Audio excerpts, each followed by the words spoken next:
പുസ്തകങ്ങളിലൂടെയാണ് എൻ്റെ യാത്രയ്ക്കുള്ള ഇന്ധനം ആദ്യകാലത്ത് ഞാൻ ആർജിച്ചിരുന്നതെങ്കിൽ കാലം മുന്നോട്ട് പോയപ്പോൾ എനിക്ക് തോന്നുന്നു ഒരു 2010-15 ശേഷം ഞാൻ ഈ യാത്രയ്ക്ക് മുന്നോടിയായുള്ള ഒരുക്കങ്ങളുടെ ഭാഗമായും യാത്രയ്ക്ക് ശേഷം വന്നുള്ള വിലയിരുത്തലുകളുടെ ഭാഗമായും ഒന്നും പുസ്തകങ്ങളെ അധികം ആശ്രയിക്കാതായി. അതൊരു യാഥാർത്ഥ്യമാണ്. എന്നതുകൊണ്ട് വായന ഇല്ലാതായി എന്നല്ല, വായിക്കുന്ന മാധ്യമം മാറി.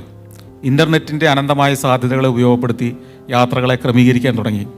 പണ്ട് വായിച്ച് പഠിച്ച് ഇപ്പോൾ ലണ്ടനിലെ ഹൈഡ് പാർക്കിലെ ഏത് ഭാഗത്തു നിന്ന് ഏത് ഭാഗത്തേക്ക് നമുക്ക് ഡബിൾ ഡെക്കർ ബസ്സുകൾ കിട്ടുമെന്ന് വായിച്ചറിഞ്ഞ് എഴുതിയ ആളുകളുടെ അനുഭവങ്ങൾ വായിച്ച് പുസ്തകങ്ങളിൽ നിന്നുള്ള അറിവുകൾ ശേഖരിച്ചൊക്കെ പോയിരുന്നെങ്കിൽ ഇന്ന് നമുക്കറിയാം അതിൻ്റെ ഒന്നും ഒരു ആവശ്യമില്ല.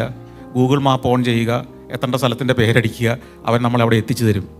വായനയിലൂടെ മാത്രമേ ഇനി സഞ്ചരിക്കൂ എന്ന് വാശി പിടിക്കേണ്ടാത്ത ഒരു കാലത്തിലേക്ക് എത്തിയതും നമ്മൾ തിരിച്ചറിയേണ്ടതുണ്ട്.